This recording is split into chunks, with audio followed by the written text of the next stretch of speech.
Are we living in a mafia state? One simple word: Dagestanization. I'm in a possession of interesting knowledge. Aren't you afraid that you also might end up in prison? Something has radically changed in an astounding manner. Can you call him a friend, Ivanishvili? I was under the big strain. That was a big responsibility. Ivanishvili's interests and Russian interests are overlapping now? Or Ivanishvili is just a puppet, and Russia is kind of driving its agenda through Georgian dream? That marriage of convenience between Russia and Georgia's authorities, it's not about speaking about the protest movement, but it's about the national liberation movement. No one's have seen a smoking gun as yet. Hello and welcome to Talk Georgia, my English podcast on Georgian and regional politics. Talk Georgia is brought to you by Droeba Media Group, a trusted source of a very high quality news and analytical media content, and GSAC, a think tank providing comprehensive political analysis of Georgia and wider Black Sea region, also academic and practical training for postgraduate students and mid-career professionals. By the way, if you'd like to become a sponsor for Talk Georgia and your name and logo appear on the screen, do not hesitate to contact us. To dive into the developments that shape politics in and around this country, today we are joined by Mr. Victor Kipiani, the chair of GeoCase, a think tank in Georgia, one of the leading think tanks, I would say. His interests include international relations, security, governance, geopolitics, and macroeconomy. Now, besides analytical work, Mr. Kipiani practices law. He's a senior partner and a co-founder of MKD law firm in Tbilisi. By the way, it's one of the oldest law firms in Georgia, founded in 1995 or 1996, yes, if I'm not mistaken. We've been shaping the history of Georgia. Alongside we're shaping our own legal practice. Yeah. His legal practice is concentrated on business and contract law, project finance, capital markets, banking, energy, telecommunications, and corporate law. Victor Kipiani is author of various articles and surveys on the Georgian legal system. He's a member of Georgian Bar Association, a founder and a board member of a number of reputable organizations. There's a long list and I wouldn't really go on. Here, he's got awarded Ivana Javahishvili medal by Tbilisi State University for his fruitful cooperation with the university and for his outstanding contribution to the development of the legal profession. So he read law at Tbilisi State University, Exeter University in the United Kingdom, and Washington International University. Mr. Kipiani, welcome to my show. Please feel free to add anything to your biography that I might have missed and you think that it's important for the audience to know. After that, I'll get down to business and move to the questions. I'm very much flattered, by what you just read. And Mr. Rucada, thank you so much indeed for inviting me. Pleasure to be with you and really to be delighted on this podcast and look forward to very exciting and frank and open-minded conversation. Great. Let's get started with, by the way, not a lot of people know that Mr. Kipiani is one of the very few people who worked for or with Mr. Ivanishvili as a lawyer and assisting him in his cases against Swiss bank. And also what I would say that these cases in I think Singapore court, I think it was in Bermuda court, and the total amount was roughly 1.5 billion US dollars, led to those well-known conspiracy theories about Mr. Ivanishvili's money being held by the United States or Global War Party, and that's why apparently he was blackmailed, and so he was asked to drag Georgia into the war against Russia and these whole stories. It would be very interesting to shed light who really holds his money? And do you believe that this conspiracy theories about the Global War Party holding Mr. Ivanishvili's money? Once one famous politician, a very nice personality, said that there was no former KGB man. So it just reminded me that when we speak about cancelling Mr. Ivanishvili, there was no former counsel for Ivanishvili. And of course, certain limitations do remain in place, as you rightly pointed out. But I also acknowledge, I recognize that those 5 years which we as a team been working for Mr. Ivanishvili have provided to us with an added value for some media shows or media outlets. That case was strictly and rigidly was the commercial case. That's something which we've been always been arguing with different cells of our society. At some point, it has gone beyond the reasonable control when, for some reasons, for some odd reasons, I have to say, it got the propaganda, which you've just mentioned. Mm-hmm.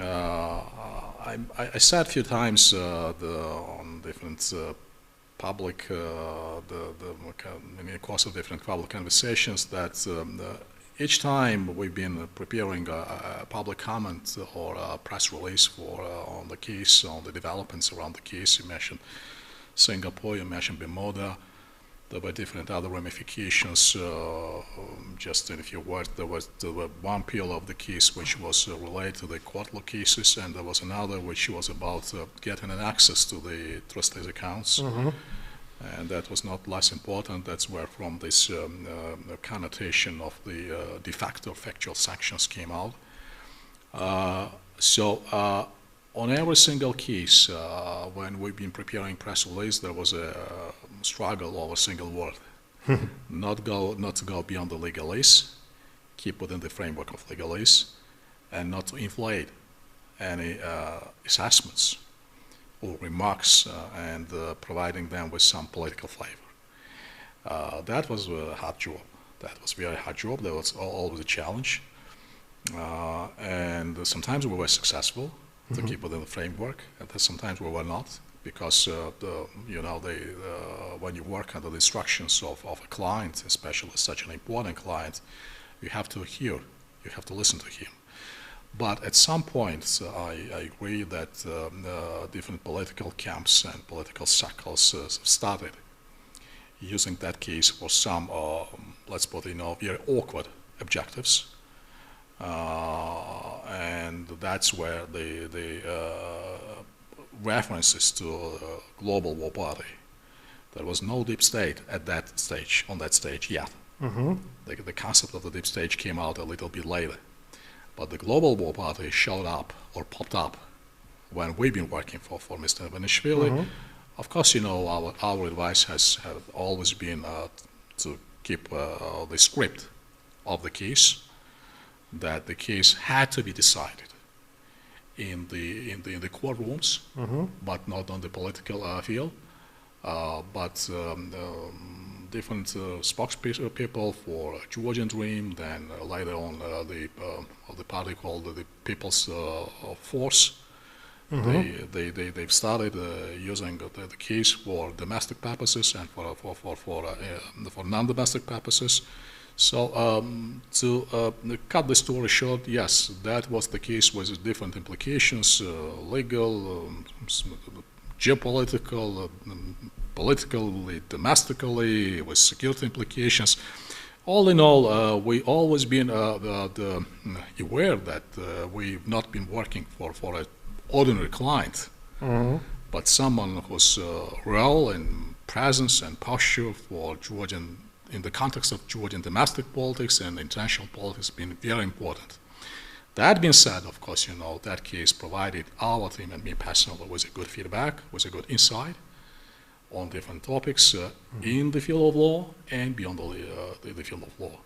So, of course, those memories are still vivid, fresh on my mind. And sometimes, you know, when I hold a glass of whiskey at the end of hard day, you know, I'm sort of, you know, enjoying, or sometimes try to enjoy myself with those memories.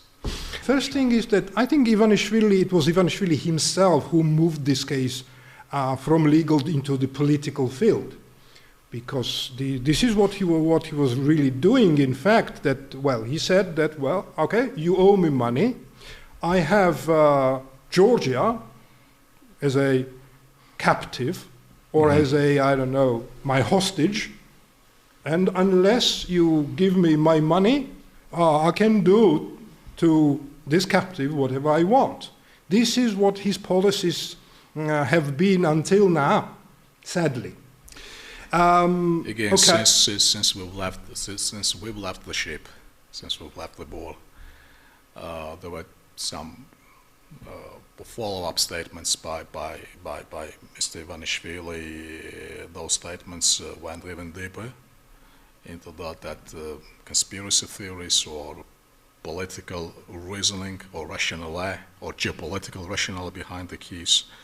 We also came across very bizarre open letters by some well-known, you know, philosophers or statesmen, etc., But these people are mouthpiece for Ivanishvili. Yes, I don't think that was their own idea, you know, just to come up with these ideas. All in all, the case, through their mouthpieces, have been shut off of those legal implications and became an object, not the subject, but an object of political manipulation of the hybrid warfare inside of the country, and some sort of, you know, disinformation campaign outside of the country. And that's the reality which we face today. We also have to remind to ourselves and remind to the audience that on different state visits by U.S. key public figures to Georgia, that case has again been brought to the surface as an excuse for meeting or for non-meeting or not listening or listening, etc., etc. So all in all, I think, you know, to some extent the dispute with Credit Suisse has been now diminished because a few other concepts being brought into the place, but nevertheless it's still there, and it could be reactivated in one way or another on a need basis. Okay, I think how did it go, the work with him, because what kind of man is he? Let's say, okay, you finished contract and that's it. He finished. Was he happy that everybody was finished well, or was he not happy and this is why it finished? That's one kind of question. Another thing is that when I'm thinking to people who aided Ivanishvili in his cases, and the prime example is, for example, Bachiashvili, he ended up in prison, and some of the other business people who had ties with him, they also ended up in prison. So aren't you afraid that you also might end up in prison? And one more thing. So I think, for example, I give you my own example. I worked for a few important people in this country and outside of this country. And in some cases, it was strictly business. In some cases, we became friends, for example, and even though when the contract was over, we retained contacts and, you know, just we went for a drink or whatever. So how did it work with, in your case? So can you call him a friend, Ivanishvili? Or it was strictly business? To start with, Bachiashvili's story is completely different. Of course, you know, and our mandate is completely different story. Oh, absolutely, yeah. There could be no comparison, not because I'm sort of, you know, shy or scared or afraid, but that completely different tracks, as I've said. On Bachiashvili, by the way, I'm personally extremely sorry for what's happening with Georgi, because I've been working him on a regular basis, on a daily basis, on a 24/7 basis, and I could say, and I have to say, this is up to my personal dignity, if you want, that he was extremely loyal to the case. And if not his help, if not his contribution, if not his input in different ways, in terms of logistics, in terms of his finance expertise, in terms of him being a key witness, on that case, both in Bermuda and in Singapore. Of course, I would not be saying that the results would be radically different, but he has contributed a lot. So I could highly praise his professional skills and his personal loyalty. Personally for me, since I was dealing with him on a regular and daily basis, those relations were not just about Credit Suisse, but about different issues. About different issues in politics or geopolitics, or et cetera. So of course, I'm in a possession of interesting knowledge. Let's put it this way. And of course, sometimes I'm tempted, so to provide with some more feedback or comments. But of course, the red lines are red lines, and I think those red lines are to the benefit of our prestige and professional reputation. So that's one point. So the relations were challenging. As for my relations, my personal relations, for the whole period of 5 years, there were not relations of typical relations of the clients and the counsel. Those were relations based on reciprocity, positive attitudes from his side towards me. Once I said that quite often prior to making a call, he was writing a message asking, Victor, do you have a time to pick up my call, or after completing the call, if you have time, to take care of what I asked, and my response was always, that Mr. Ivanishvili, you're the key client for us. Of course, please feel free, and that I know certain prescriptions on your asking us or some limitations. Of course, you always feel free. It's our duty, etc., etc. And that has continued on an uninterrupted basis for a whole 5 years' time. If not for those 3 days, when something has radically changed in an astounding manner. And it's getting very interesting here. Yes, and then the first phone conversation which I had with him, when he said that we have to stop, and then he continued on his semi-reasons, let's put it this way. The first word which I pronounced and then keep saying over and over, unbelievable, and that was really unbelievable, because our work has always been very highly praised. Why do you think that happened? Then he put that upside down. I mean, just with sort of, clicking his fingers.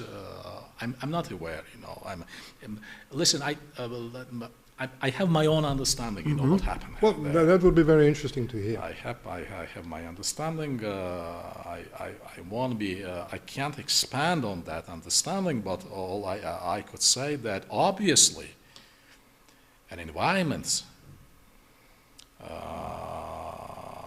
where I happened to be became, let's speak very diplomatically, became very competitive. Okay, very competitive.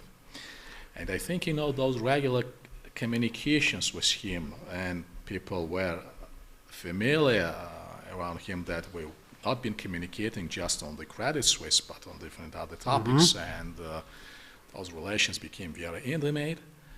And of course, you said, whether he became a friend of mine. Of course, he did not. But I always had a feeling that I had a client with whom I could always speak openly. And not just about Credit Suisse, but about different other issues. And by the way, when these days some people are saying that as if I betrayed him, etc., etc., I'm asking, whom did I betray? And on what grounds? Because he always knew that I was not a voter for Georgian Dream. I've been criticizing Georgian Dream.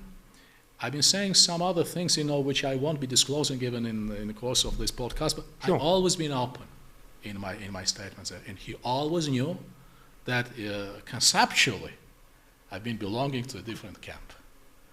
Okay. And we've been arguing. Mm-hmm. Sometimes we've been arguing very hotly. But I thought that arguing hotly and debating, that was the essence of open relations, open, honest relations. And my recollections are very complex. And that complexity runs across being grateful and thankful. And then suddenly came across such sort of, non-understandable. I was about to say ingratitude, but let's skip over that word. The turning the ship, in the different directions, and hearing what I've had. Of course, I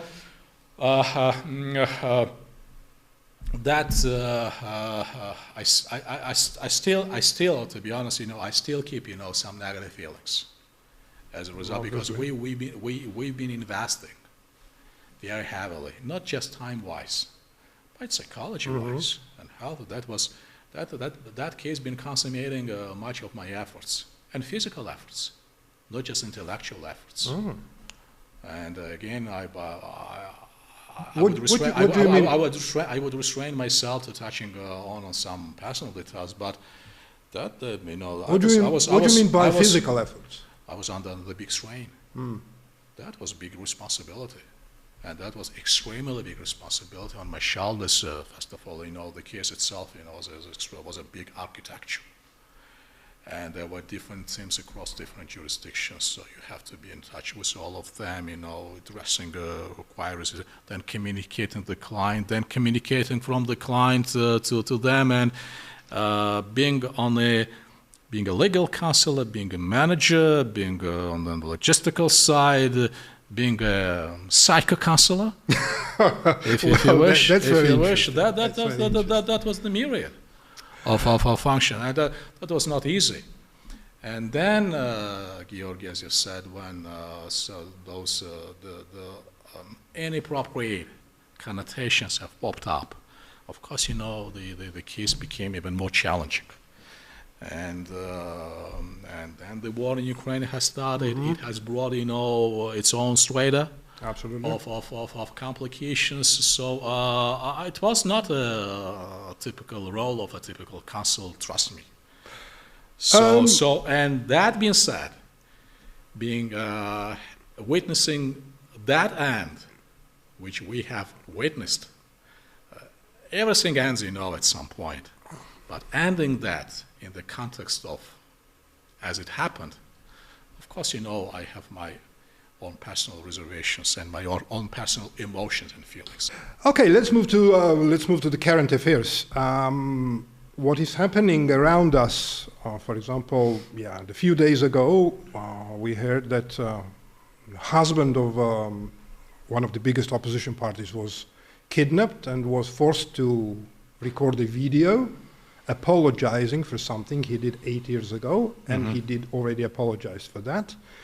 As we already mentioned here, Bacheshvili, he was kidnapped from, Mr. Bacheshvili was kidnapped from the other country, not Georgia, and was brought here. Almost on a daily basis, we see this or that political leader going to jail. And the list is there, and I think it's upcoming. Some of the other opposition leaders can end up behind the bars. The Georgian government, that it calls itself a government, but democratic world basically doesn't recognize Ivanishvili's regime as a legitimate governor of this country.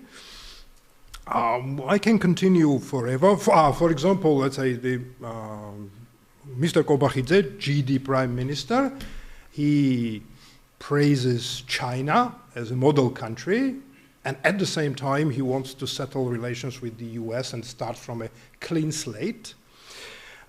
I can continue, endlessly about the terrible things that that are happening in this country, and at the same time conflicting things that the Georgian Dream regime is doing. I believe that we are in unprecedented crisis. Maybe in the 90s we had the worst situation, but since then I don't recall any situation in Georgia when we were in this kind of trouble. Are we living in a mafia state already? Are we living in an autocratic state, fully autocratic? Are we under dictatorship of Ivanishvili?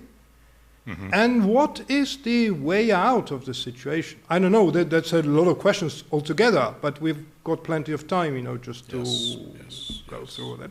You may comment on the current affairs as you wish, and then we'll go to analysis. Of course, again, thank you for that question, and which is very painful and very sensitive and very delicate as well. Again, when I speak about delicacy, of course, we have to keep as much responsibility in framing our response as much as we can, but at the same time not to go away from responding to that question directly. There's a saying in Georgia, and that saying goes in a way that based on that saying, there's a type of constitutional coup d'etat. And that constitutional coup d'etat could be splitted, or has to be splitted into stages. The first stage was about disabling the state institutions. Sometimes it goes under the name of capturing the state institutions. And the second stage is about capturing Georgia's geopolitical choice. So, and that saying says that once this second stage is completed, the whole process of constitutional coup d'etat would be dealt with successfully. Hopefully we'll not get there, but still, that the construction. That about the saying, but and I've been sort of, as if I've been pointing out to that saying, but still, since I'm relying my response on that saying, I think that is not devoid of the rationale behind. My personal explanation, however, would be that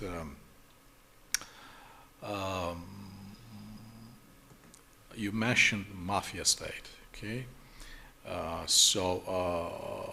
Now, without exaggerating, although day before yesterday, when we've had about that story of Bokuchava's husband, etc., I put one simple word in my story: Dagestanization. Or the Chechnya. Anyway, conceptually, it speaks about the same. So. Again, if we run an analogy with that saying I just mentioned, I also would split my the response into two stages. The first stage that we lost a normalcy when we speak about the state of Georgia, and often enough, frequently now, when I'm asking, what we have to be done, of course, we speak a lot about Article number 78, etc., but I'm always saying that the prime objective is get back to the normalcy. Of course, foreign objectives, etc., Euro integration or NATO, those are still on the agenda, hopefully and thankfully, but we have to regain the normalcy. But that being the first response, the first leg of my response. Now the second leg of response, due to the developments which we witnessed within the very short span of time, 5, 6, or 7 months. And it's not just about times being flying, but developments are changing negatively so quickly. Just by in a fracture of a glimpse. So it's now about not about normalcy of the state, but regaining the state. Absolutely. So we've got even to the west point, to the west, to the lowest point. So again, when we were debating about being normal or abnormal, still it's about more or less, certain framework of a book of the statesmanship. But these days it's not about this statesmanship at all. it's not about the state as the definition goes. So based on that, Georgi, I even suggested that it's not about speaking about the protest movement, but it's about a national liberation movement. And again, without exaggerating or without dramatizing, but my feeling, and I suspect I'm not in the minority, the feelings of many of us, that it's about regaining the statehood. The statehood which, as we see in the constant process of being obliterated. And also another type of response that the way of running this as if the state became very thuggish, very syndicated. It's a sort of confluence of semi or quasi-state institutions with some other influences or some other impacts from business, from informal groups, from criminals. So it's a very dire situation at this point. As I've said, it's not about broad agenda in as much as about the basics. And oddly enough, the rhetorics which we hear about the sovereignty, identity, it's really sort of manipulating with those words, because by saying or by making an emphasis through the words and through the messages, in practice they're doing the opposite. So I think that their appeal is more about us regaining that very same sovereignty and the statehood than about them protecting them in words, but dismantling on a regular basis through very concrete and practicable deeds and actions. And the million-dollar question is that you are talking about regaining statehood and liberation or liberty. Yeah. The question is how? Okay, what you described is what we see almost on a daily basis. By the way, Georgi, one intervention. When I say the regaining the state, again, it's not about the domestic developments. It's also about non-domestic developments. Okay, we'll move to that later. No one's have seen a smoking gun as yet, but we could have our assumptions. And those assumptions, or presumptions, or assumptions, dictate us to say, dictate us to question, at least, how big, or how dramatic, how deep is infiltration by non-Georgian forces.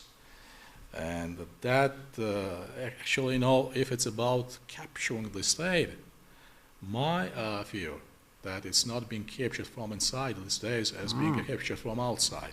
So again, I've not seen any case file, but again, when we make an analogy, it's not necessarily about copy pasting, but some basic indicators. Some basic indicators dictate us that the capturing, that very same capturing of the state, which we have to regain. Goes not just goes not from inside, but from outside. I mean, it goes from inside, but goes from outside. So that said, the challenge which we're facing even bigger, even harder, and even tougher. And therefore, and I would conclude on that, when we speak about foreign diplomats or foreign community, etc., when I speak with them, I'm saying that Georgia case is not about Georgia only. It's much bigger. The stakes is much higher. And therefore, probably your question would be on that side as well of our conversation, that once we speak about the liberation on the national liberation movement, it's not about the Georgians, it's about the stake of the Western democracy. If that word, I recognize that the Western democracy provokes, some irritations or some disappointment. But again, I've always been positioning myself as a real politic man. But over the last period of time, I also recognize the politics, which are completely devoid of the values, are not sustainable. And if we speak about the values, of course, democracy, of course, rule of law, transparency, accountability, those matter. And especially those matter for us, because not having any other resources, military or economic, we have to be proud by the quality of the political life, of the quality of the societal life. And that quality, when we speak about that quality, a sole business card, a sole viable business card, which we could produce, is being either democracy or being non-democracy. We can't be semi-democracy. That's very interesting. We can't. We have a choiceless choice. We have to be either on one side of the story or on another side of the story. We can't be stuck somewhere in between. Well, I think that that being said, I mean, my next question is going to be about geopolitics, basically. But before that, what you just said, and I'm a very direct man, and I want to kind of clarify what you said. Well, at least what you meant was that, okay, you said that Russia captured Georgian state. Okay, foreign players, well, I don't think that it was the Washington or the Brussels or even Beijing that did it. So the Georgian state was captured from the outside forces. As I understood, that was, I think, the Russian special operation. But what is the role of the local players? I think that everybody understands that the local player here is Ivanishvili and nobody else. And is he a proxy then? I think, or I mean, my question is this, okay? Is this happening because Ivanishvili's interests and Russian interests are overlapping now? Or Ivanishvili is just a puppet? And Russia is kind of driving its agenda through Georgian Dream. It's a very conceptual question, and but I'll try to respond in a less conceptual way as much as I can. Capturing is not necessarily by rolling in tanks. Capturing is also by instilling your mindset. Okay. And I think that that what we're witnessing these days, having exactly that mindset of the Homo Sovieticus, which has not gone away, regretfully for us. We thought that we passed the non-return point, and it looks like that we did not. And that Homo Sovieticus has been revived and got back. So I think that when we speak about the syndicated way of running Georgia at this point, it's about sort of, the reactivating that legacy of Georgia's Soviet Socialist Republic and putting them into the full action. Now, a few other points.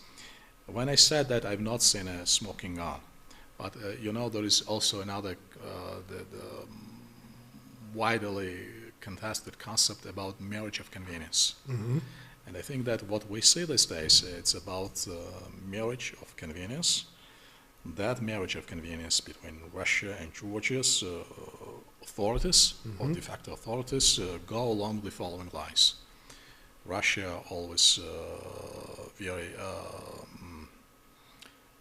suspicious about its buffer states, and the concept of strategic depths has always been the concept being obsessed by any type of Russia, whether it was Russian Empire or Soviet Union or this type of Russian Federation.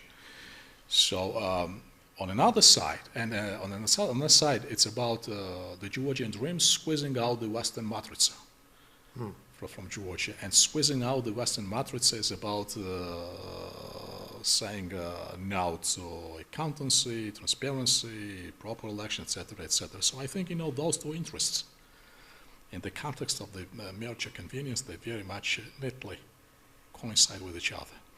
Again, to repeat, I'm not sure that someone is calling, from Moscow, from Kremlin, someone in Tbilisi, giving direct instructions, etc., etc. I've not witnessed, those calls.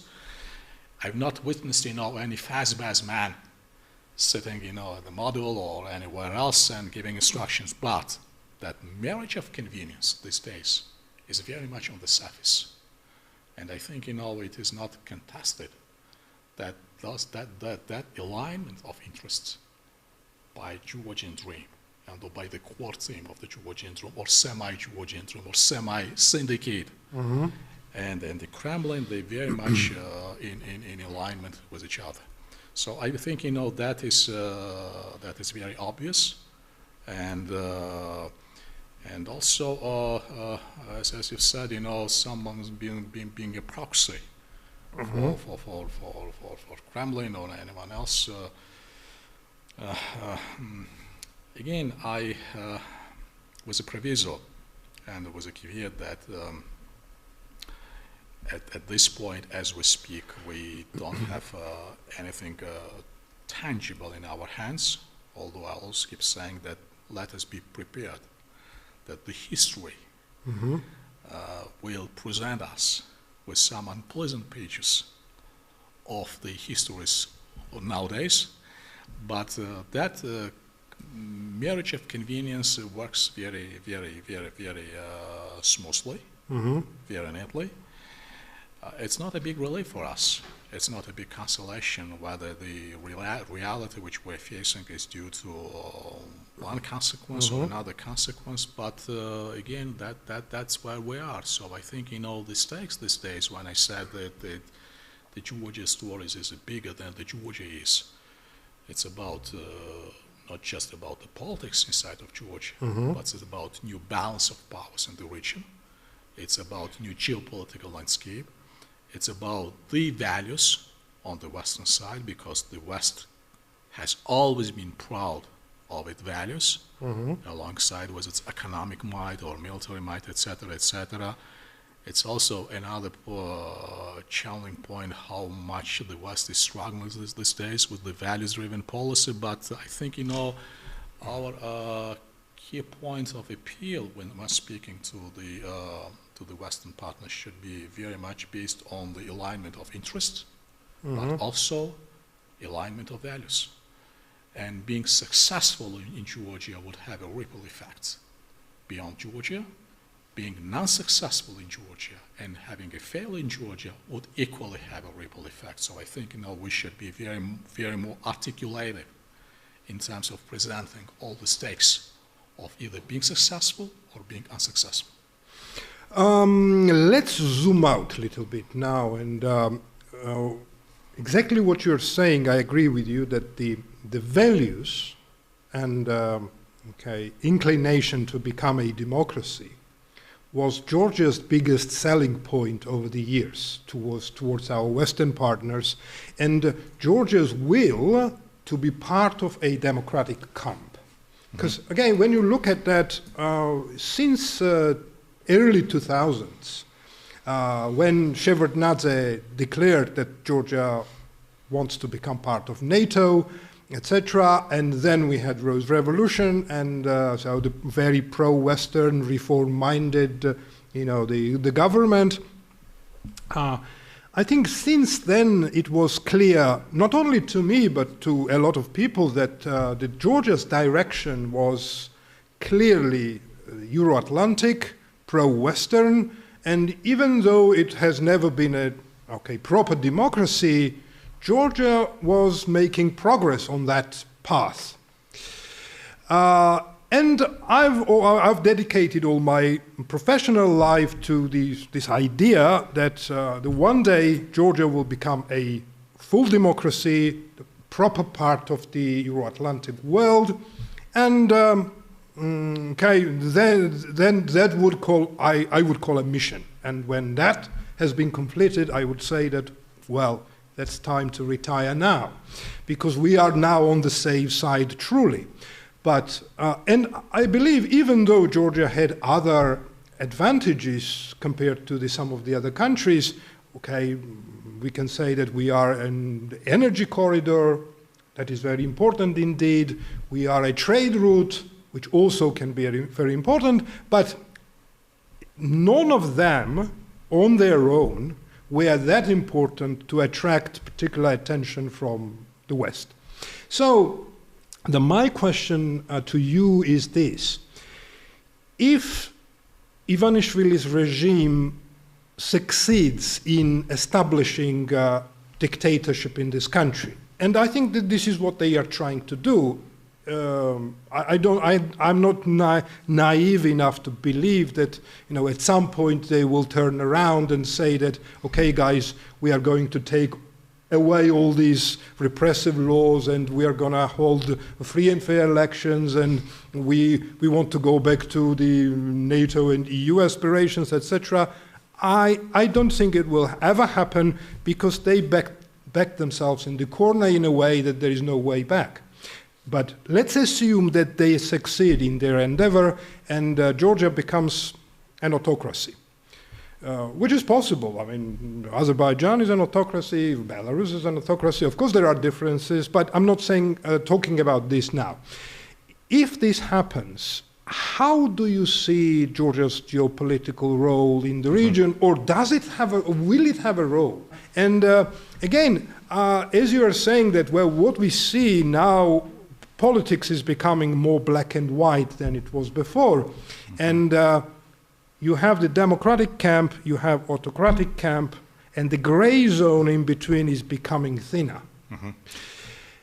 Do you think that the Georgia will be part of this gray zone, however thin it can become, or it is going to be part of autocratic world and tell the others that, okay, if you have interests here in Georgia, whether it be trade or energy corridor or whatever, deal with an autocracy as you deal with Azerbaijan or some of the other autocracies. Of course, Georgia's importance will be less than Azerbaijan or or Saudi Arabia, for example, but, well, what is left there? Is there any space for Georgia's importance? Yes, while listening to you, I spotted the myriad of issues which have to be addressed in a more extensive way, but I'll try to address at least some of them. I could be forgetting about some nuances or some previous or caveats which still I was about to make or about to make. First of all, you mentioned the gray zone, and again, to acknowledge the very tough environment around Georgia, which is about a different type of gray zone, Georg. It's about convergence of that black and white and converging into gray type of governance. And that's something which we see not just on the side of the revisionist world, but on the side of the so-called democratic world, the processes, developments which are taking place in the United States. If you ask me, I'm not a public official, so I can say that some of them, they do not stand the reasonable test of critics. Absolutely. And that, that very non-convenient convergence for us, and very much convenient convergence for that type of governance which we already described here as thuggish, syndicated, etc., etc. That this is one point to mention. The second important point, you mentioned the role, and you mentioned Shevardnadze, so I have to stick to that reference. But we've spoken about the values-driven policy, but again, in this world, when there is so much convergence and the transactionality, etc., etc., it's also about the function, the role of us being useful. And at some point, I even introduced the term of Shevardnadze's doctrine. First of all, I very much like for us to speak about doctrines in Georgian geopolitical thinking, because it brings up our self-esteem. And then and also about the practicality of the doctrine, because these days especially, the international relations are like a stock exchange. It's not about you being the consumer, but you have to be the contributor. And I think, that is the challenge for any state, and especially it is a challenge for a small state or for compact states, and specifically in such volatile regions as the Black Sea or the South Caucasus is. You have to have your own role. Absolutely. You have to have your own function, and you have to punch above your weight.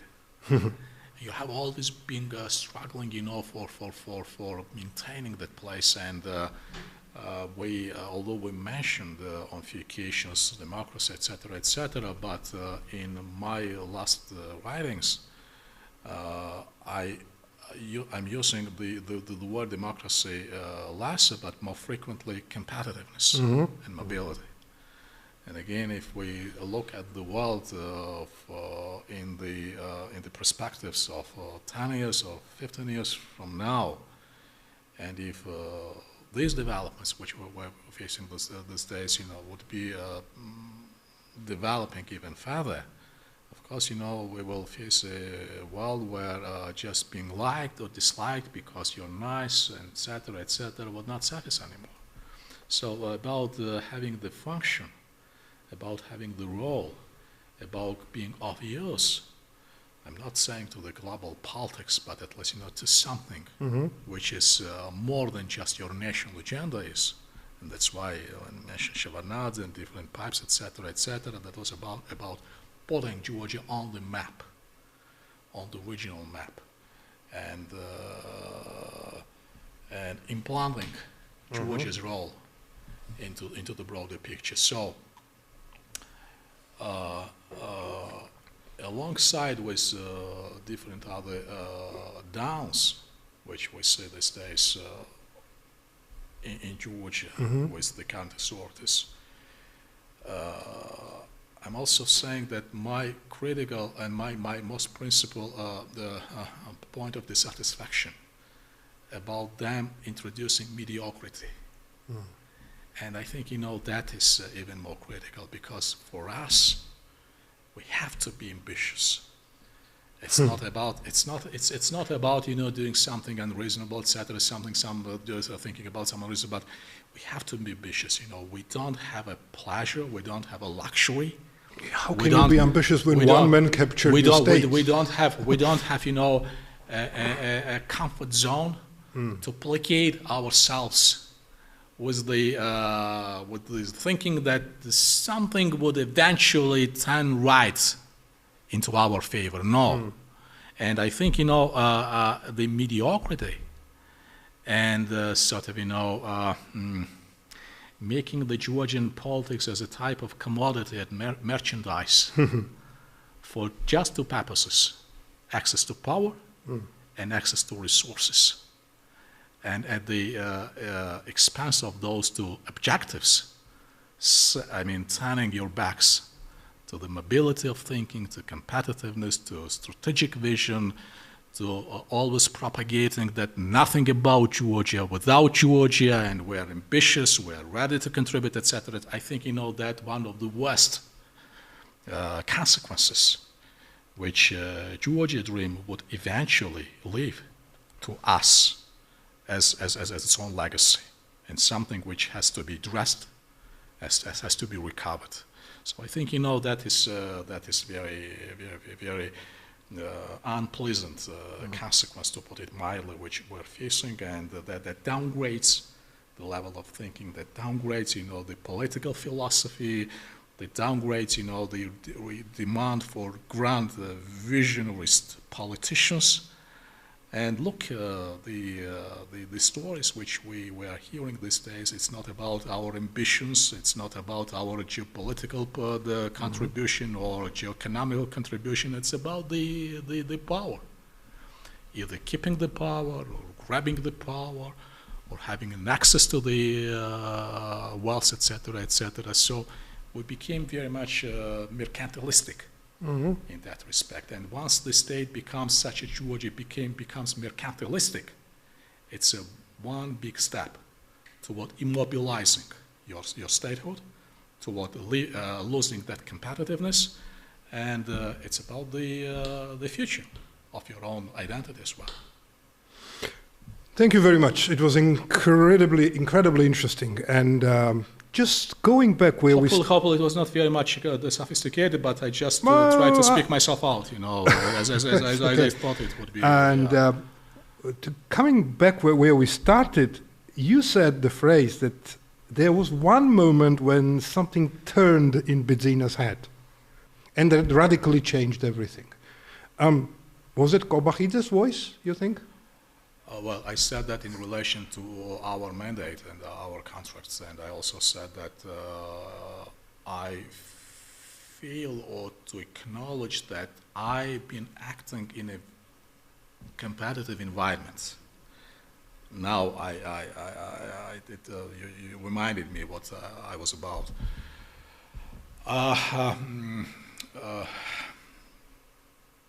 My hunch tells me that he was very heavily helped by some well wishers and counselors. Although regardless how much he was helped by them, of course, eventually he was the sole man to make a final judgment. But I never said that, and let me put this in this way. Even if it was because of them and due to them, I'm very much grateful to their contribution. Okay. To their contribution, to their input of prompting that decision, which came out so unpleasantly for me at that point. But when you're looking back, but the decision, I'm very much happy with these days. I think. Once again, thank you very much, Mr. Kipiani. Thanks for watching us, listening to us. Please like us, subscribe to us, and I'll see you next week.